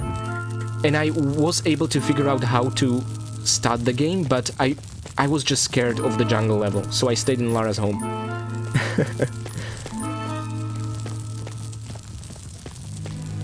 AC is only my second FEV game series after TR Resident Evil. This took me my then ages to figure out too. That's when me and my siblings' problem was. Yeah, I think many of us here, and Shinad, I think we are of the same age, we're like 26, but I feel like many of us here are the generation of people who, you know, lived a part of their childhood without internet connection. So the so-called dark ages. So we didn't just have access to information whenever we wanted. And we had to figure out, particularly hard to figure out old games on our own. Okay. Ah, so this is where we put the hourglass, right? Because it's the same statue that was in the previous room that our cowardly assistant set on fire. I love the fact that the guy is not terrified of giant dogs with red glowing eyes, but the moment he sees an inscription on an archway, he runs away.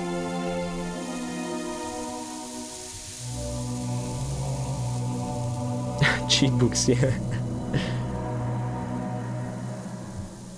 Yeah, so Podkank, I had an experience like that with Tomb Raider 1. I bought this like a very shitty re-release called Game for You.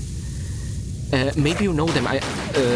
There was a company I think based in Czechia, and they were like Game for You editions, and there was like a brief walkthrough magazine and a copy of Tomb Raider 1. But the PC version of Tomb Raider 1 at the time was messed up. Like, it had no music, it had terrible frame rate, terrible graphics, everything. I think it was some bad port of Sega Dreamcast.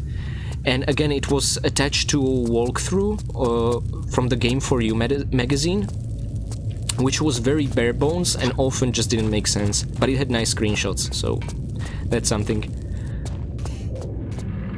Yeah, so we had it for tier 4, yeah, I had it for tier 1. And also for a couple of other games. Yeah, that's true, like, my dad used to buy them in the newsagent all the time, those were the days. Yeah, like you had a reason to be excited whenever your parents were coming home, like, what demo disc are they gonna come back with? And I had this association of... oh, we just missed a secret, doesn't matter. Of demo discs and this sort of newspaper smell because of those days, yeah. Okay. I don't remember this at all. Wait. Oh, those are spikes. Come on, those are definitely spikes. And I hear the clock ticking. Can we get out? Oh, okay. Wait. Is that a secret chime? How are you supposed to know the left path is the secret? And the right path isn't? Oh man, that's just evil. Who does that? Oh, come on. But if I remember correctly, Tomb Raider 4 is like full of things like that. Whoa. Okay. Huh. Huh. Ah, the only way to do it. You know, we need to be stylish, come on.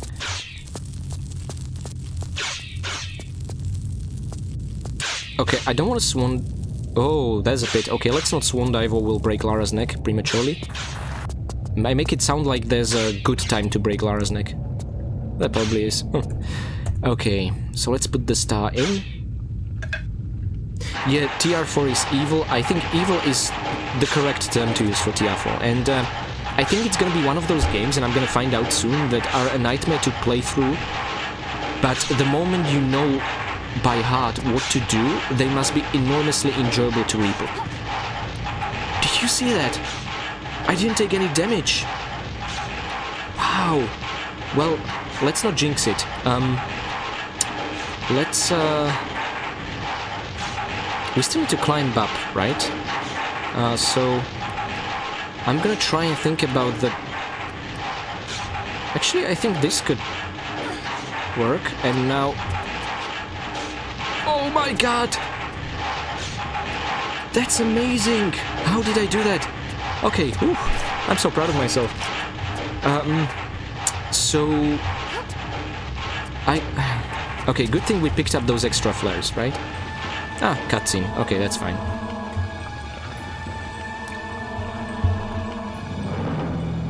You replay every TR once a year so I don't forget what to do.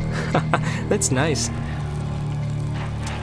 Imagine like having this associated with a particular season, like let's say Halloween or Christmas time. Like, during this time, I am going to replay all Tomb Raider games. Like, you would always have this like jolly and festive association with those games. Wait, what? Oh, right, so that triggers a cutscene. Huh.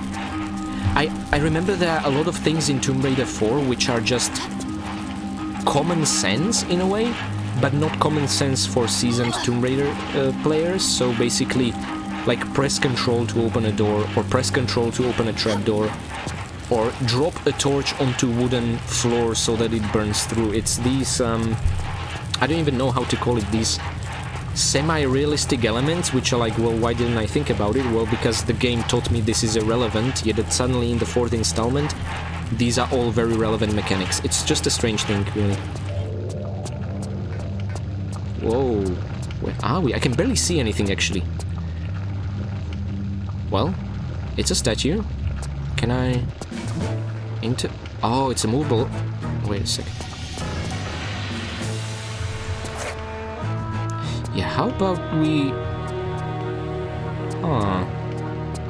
Well, they're not moving, so I assume they're waiting for something. There's no mummy over here. Okay, cool. Maybe we can block, like, the flow of... Oh, I see what you're doing, game. I see what you're doing. We need to put the statue here. Surely that's the case, right? And I hope the mummies will not awaken.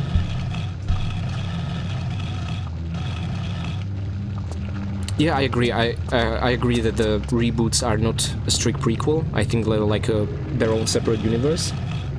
And I feel like I'm one of the happiest Tomb Raider fans because I like core era Tomb Raiders, I like Crystal Dynamics Tomb Raiders, and I also love the survival Tomb Raiders. Well, not Rise of Tomb Raider, but I like 2013 the most, and Shadow is still a pretty good game. And I'm actually surprising myself how much I like this modern reimagining of Lara. Like, yeah, nowadays everything has to be movie-like and believable and humane and so on, you know. You can't have a character that doesn't take itself seriously. But there was something really refreshing about it, and I don't know, I really liked the survival Lara. Yeah, I don't think we're doing damage like this. I remember Tomb Raider 4 has a lot of undefeatable enemies. You know what that's gonna do with my completionist way of thinking? I'm the guy who kills innocent monks and monkeys to get all the kills, and then I'm gonna be doing a game where we have enemies we cannot kill. Like, what's up with that? Oh, that's gonna be so much fun. Anyway, I can't see a thing in here. Another flare, please. Thank you.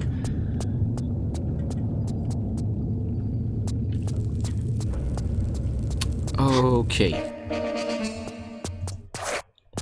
Oh, I heard music. That means an... Oh, of course it means an enemy is nearby. Ah, just doggies. Nothing we haven't faced in Tomb Raider 2 before. Well, not today, because I died in the Great Wall of China, but we would have in Venice. Now, this looks important, and if video games ever taught me anything, it's that if you want to explore properly, keep away from the important-looking stuff. So, I'm not gonna go there yet. Okay, so it's like there are two temples or some cave entrances. One is over there and the other over here. So we still have half an hour left. Actually, let me also go through the chat. I haven't caught up in a while, sorry. Mummies are my childhood nightmare. I like them all as well. Gameplay is great and enjoyable. Grenades work on mummies. Yes, Potkanka, I think so. And if I remember well, you can also knock mummies, or was it skeletons, from high ledges. So when they fall, they will get torn apart by the gravity, and this kills them as well.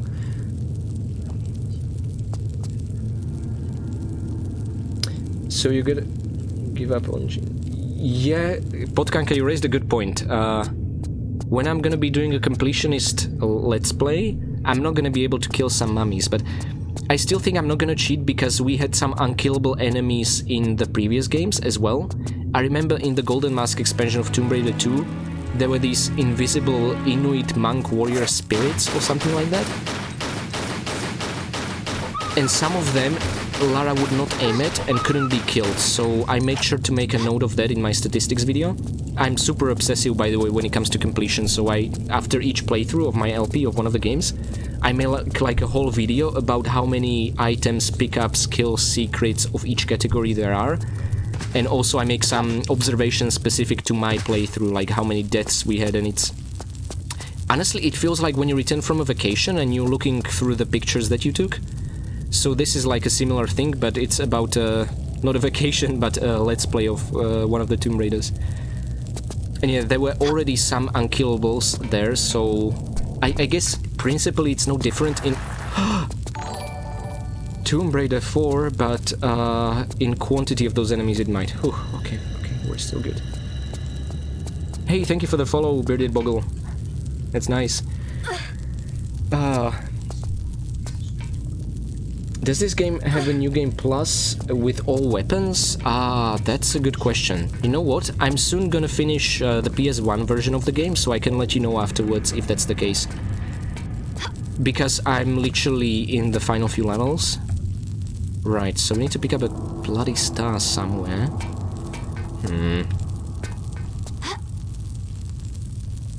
Okay, Lara, can you please climb up? Would be too much to ask. Thank you for your cooperation. Oh, wait a second, this room is gonna rotate, right? That's why it's this cylinder. Oh, that's gonna be neat.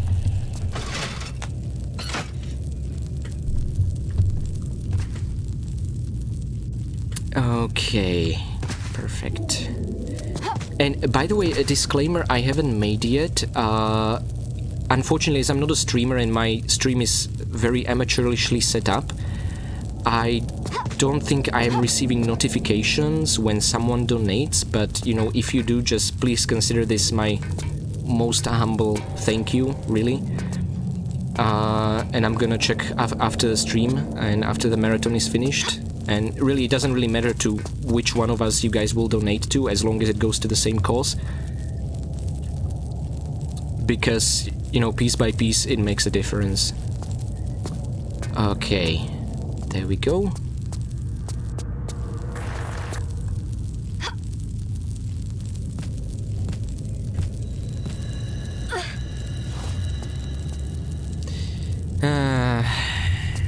Why do I feel like there are spikes coming from every wall, even though that's totally unreasonable and not the case?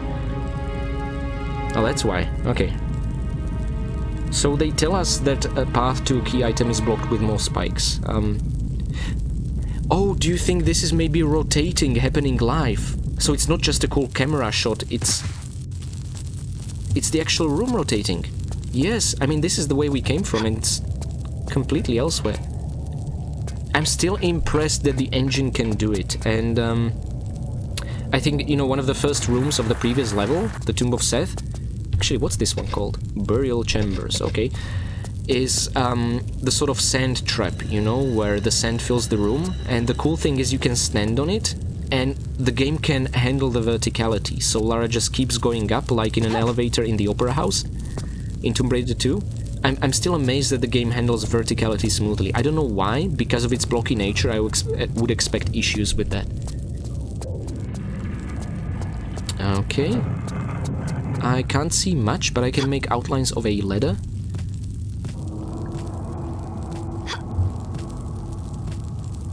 I'm at 80 out of 100. Whoa, thank you Pumpkin Matsei, an anonymous donor. Thank you so much.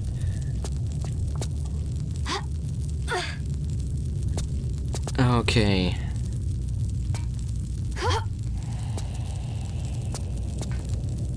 Now, we're at a crossroads, literally. Okay, I have an idea. I don't particularly want to climb up here. Wait, how about we do this? Ha!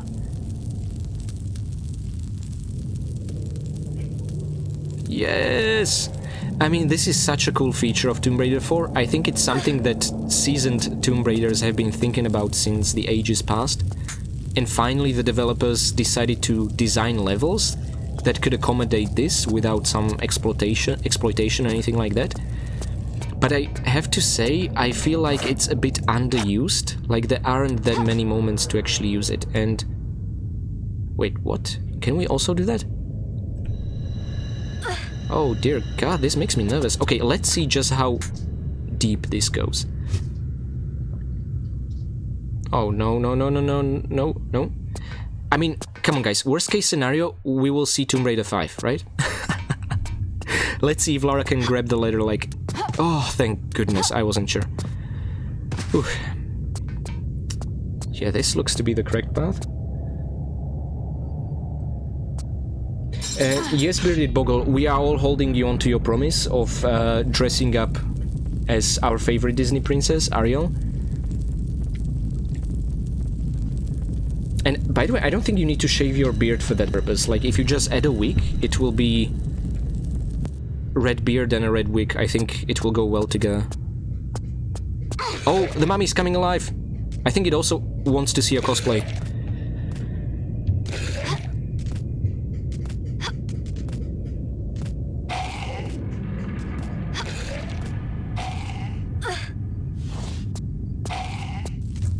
Okay, now what? The fact that I hear the mummy shuffling doesn't really help boost my morale. Oh, this is perfect. We just picked up the star, right? Yay. Well, I have to say I expected better. No, no, no, no, no, you... Okay, this is fine. We can swing on ropes. That's no issue. Although, where from?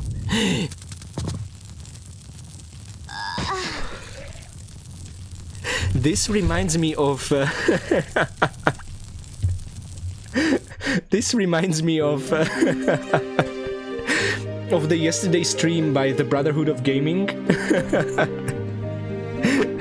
When they finished the level and just saw the game over screen. Oh.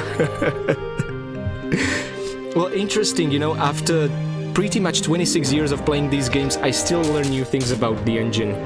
Well, anyway, this is perfect. We get to see Chronicles as well. Now, the biggest challenge is not dying in Chronicles before I will be raiding you, Jeffrey, right? Duchy Raider.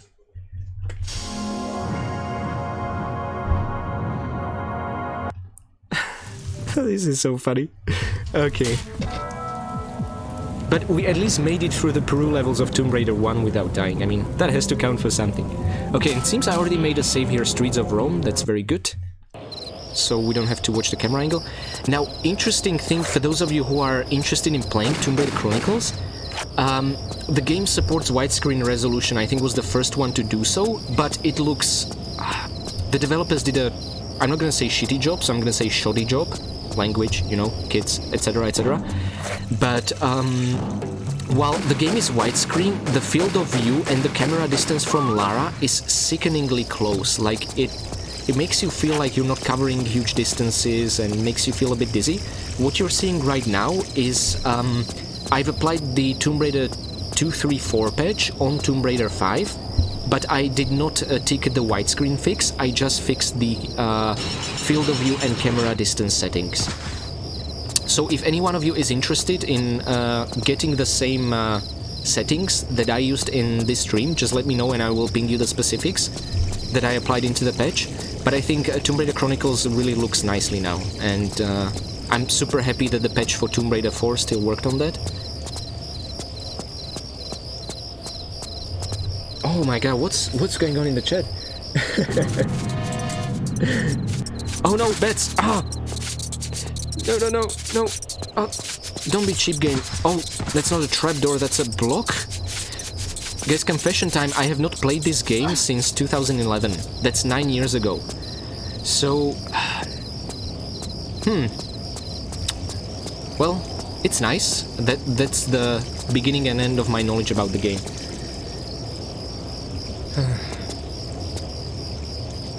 If you give me your settings, does your webcam then appear on my stream? I don't think it quite works like that. Okay. Wait, where are we supposed to go? Oh, here? Ah, yes, and oh, by the way, I said no, like, arbitrary pickups, but I think I'm gonna hold on to revolver ammo, because I think there are a couple of sections here where we have to aim with the revolver, right? I love breaking windows. It doesn't matter if there's a purpose to it. Well, there's a small health pack, and there's a nice courtyard. I know this is Rome and not Venice, but I love the fact that, you know, they still kept the Italian architecture, and you have the same dogs that Lara encountered in Tomb Raider 2 in Venice. That's just such a nice touch. Okay. Forward or left? Let's go left. Huh. Yeah, I always respect these custom camera shots and I don't want to interrupt them by looking. Because, well, someone put effort into setting this angle shot up.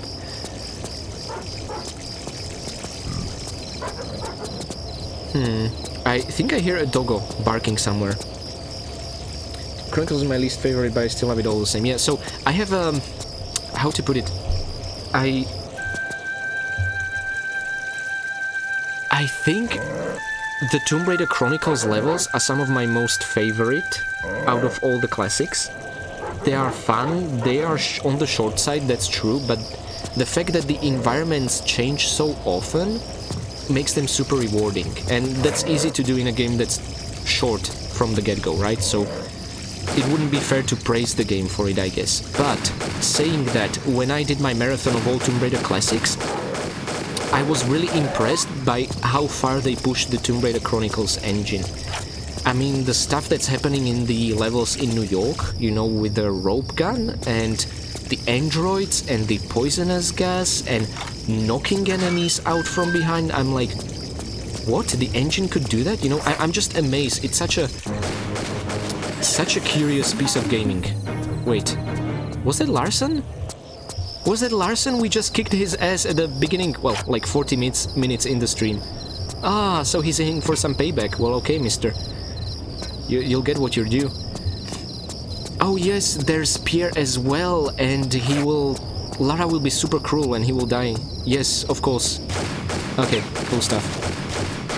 Wait a second, how did he make it past the tightrope? Well, now I'm having Tomb Raider 1 flashbacks, but he made it past the tightrope? Oh, spoilers. True, very true. Oh, I should probably look at the game whilst I'm walking on the tightrope, but the chat is too much fun.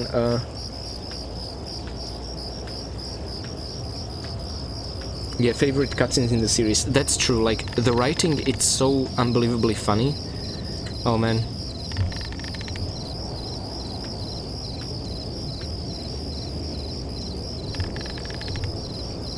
Larson and Pierre upset they get killed so often this weekend. Well, I would imagine that. I mean, yesterday it was the Brotherhood of Gaming, right, who played Chronicles, and I think we've seen both Larson and Pierre get killed there. And this morning I killed Larson, and I think overall during this weekend there are like 3 playthroughs of Tomb Raider 1 Classic, so Larson especially will get it, but maybe also Pierre in Greece. Wait a sec, there was something on our left, right? Ah, revolver ammo. Okay, that's good.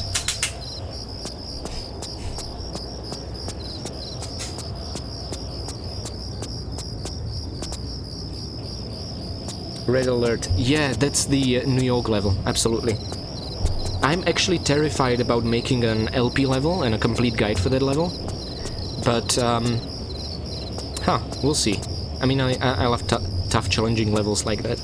I think one of my first traumatizing experience when doing a Let's Play was the Temple of the Cat level in Unfinished Business, or Return to Egypt, depends if you call the expansion by its Egyptian name or the complete name. Can I? Yes, it worked! I can't believe that worked! Okay, cool. So, yeah, that was one of the levels where I thought I would just give up on Tomb Raiders, etc., because for some reason I have a tendency not to save in my LPs.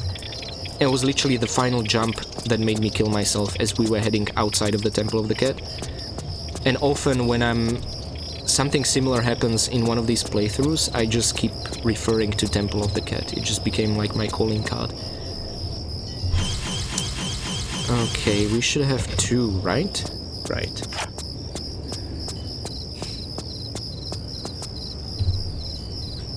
Your 2 doggos are called Pierre and Larson. That's awesome. Oh man.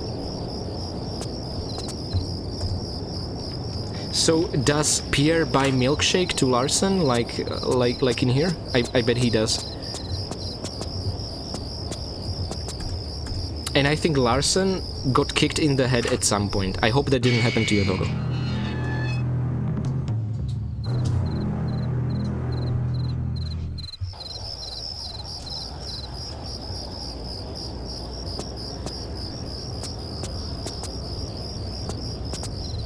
I don't know those moments, Jeffrey, no. But I guess I'll find out at some age. Larson is kind of slow in that. Nice. These are unskippable, by the way, but I wouldn't have skipped them anyway. It's just too precious.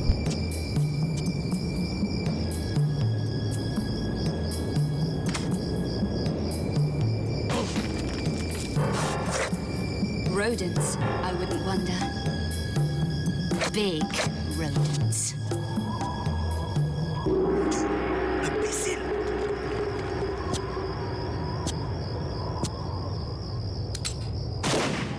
What? Idiot! Idiot! What does the cowboy hope to achieve with this mindless firing? Ain't mindless. Ain't we trying to kill her anymore then? You were kicked in the head by a horse, so the brain doesn't work correctly? How'd you know about that? Never mind. Never mind. We wait until she collects the other pieces. In this fashion, we have the full price at no extra effort. You is one clever cookie, boss. Comparatively, yes. Come, let's get off this roof, and I will buy you a milkshake. Okay, my most favorite line out of that cutscene. Comparatively, yes. Just brilliant. It's almost something Lara would say. Oh, nice. Actually, saying that, I really liked that Pierre in Tomb Raider Anniversary had genuine personality to him. And they also tried to make him like this, like the dark side of Lara, you know, someone doing it for the money and not for the love. Then again, let's be fair towards Pierre. I mean, he was not born a multimillionaire. The guy had to work his ass off to make a living, unlike Lara. So I kind of get where he's coming from, you know, it being a job that pays well. So let's not be quick to judge. Privileged Lara. God damn it. Okay, and wait a second. They showed us a bell. That's no coincidence, right? Right? Wink, wink, nudge, nudge. Say no more, say no more. So let's see.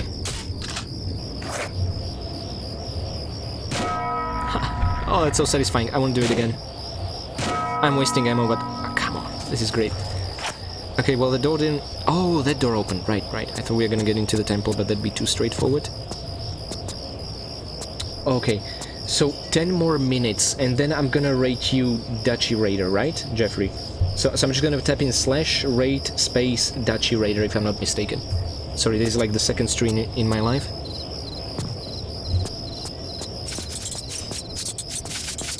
Lara, what's the sound? She gotta work too, though. The mention is from her aunt. Yeah. And also a butler, like... I assume Winston's looking after her... Well, actually, maybe out of the goodness of his heart. I would imagine there is some salary involved, but anything can happen in the Croft Manor. Maybe not. I mean, the moment you have a butler, right? That... I think that's a nice milestone, that you probably made it. You're set up to start, perfect. So I'll just... I think in my time it will be 59 minutes, then I'll just raid you to make sure you have the full time. Now, there's a chance we will still get killed and the challenge will have failed, right? So... there's a thought. But to be honest, it seems like it's fairly difficult to die in these Italy levels of Tomb Raider Chronicles. I mean, they're all very... safe. Oh, do we need to interact with the... Yes, with the birdies. Such a nice detail.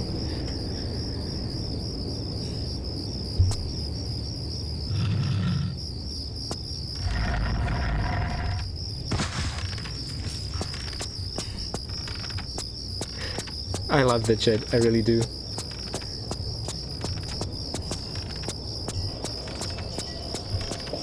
Okay. So, I wonder if the battering ram will hit us, will it actually deal damage, or will it cause an instant death, or can we crawl underneath? I mean, I assume we are supposed to shimmy, right? I mean, I don't want to fail the challenge this close to the end, even though that'd be pretty damn funny, so let's just take the safer path. I mean, if we fail the challenge, then all the money that's been donated to Extra Life during this stream just should be returned, right? Oh god, what am I saying? Okay, so that means I cannot fail. Just absolutely not an option.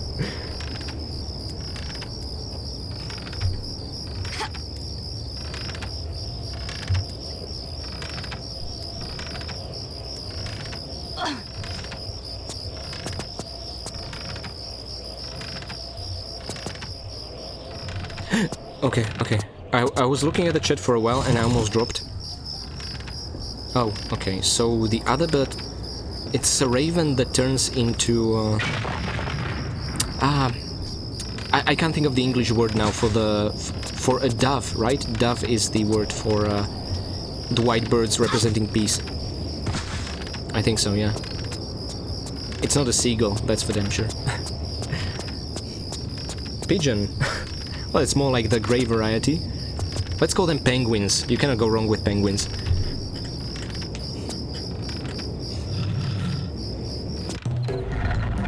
Okay, and I think that's like the first key into the main temple that we are gonna find. Okay, that's fair enough. Just taking things at our own pace. Rats with wings we call seagulls in Australia. I take it you have a lot of problems with them, leaving poop everywhere and being loud and stuff like that, or going through trash. Oh, okay.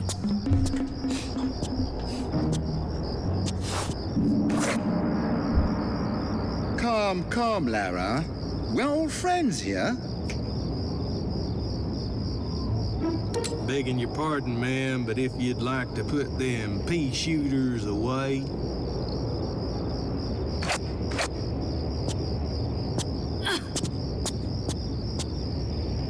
Now, the second stone, if you please, Miss Croft. Come get it. It's a little too late in the evening for these games. Larson, search her, if you please. Well, god darn if I don't get all the best jobs. You want to try the back pockets? Larson! Enough! Enough! My patience is exhausted with this childish nonsense. The stone, Miss Croft. If you put this into that gate, Pierre, you're going to get a lot more than you bargained for. Trust me. I'll put it in then. That would be one of the stupidest moves you've made. And that's saying something. I think you'll appreciate.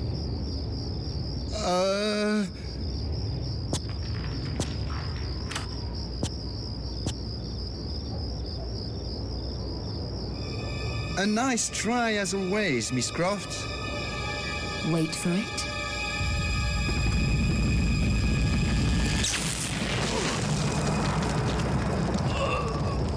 Don't say I didn't warn you.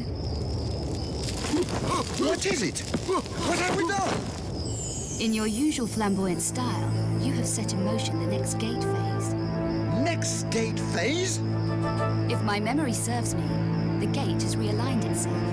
And if it does not receive 2 stones in the next few moments... If I was you, I'd grab your Cro-Magnon cowboy over there and run as fast as your little legs can carry you. Au revoir, mon cher.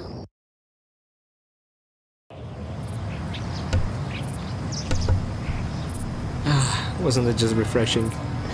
Okay, now we are almost at the very end, but I think... Yeah, I think each time Larson gets kicked in the nuts, someone donates some extra life. It's just a strong feeling I have. But... maybe we should just replay the cutscene over and over and over.